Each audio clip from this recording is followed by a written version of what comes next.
Voice of America Washington से news minute के साथ मैं हूं आयशा खान।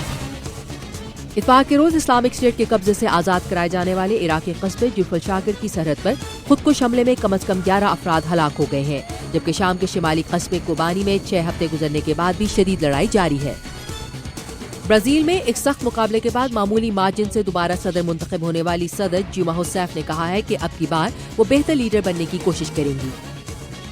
मगरबी अफ्रीका के ममालिक के दौरे में मसरूफ अक़वाम मुत्तहिदा के लिए अमरीकी सफीर समंथा पावर के मुताबिक अब तक 5000 से ज्यादा अफराद की हलाकत का बायस बनने वाले इस मरज से निमटने के लिए ज्यादा सख्त इक़दाम की जरूरत है। दूसरी जानिब न्यूयॉर्क के गवर्नर ने अफ्रीका में इबोला के मरीजों की देखभाल के बाद अमेरिका वापस लौटने वाले हेल्थ वर्कर्स को क्वारंटीन करने का फैसला वापस ले लिया है। यूक्रेन में पार्लिमानी इंतखाबात के सिर्फ एक रोज बाद रूस नवाज बागियों के ज़ेर कब्जा इलाके डोनेट्स्क के नजदीक शदीद शेलिंग की इतलात है।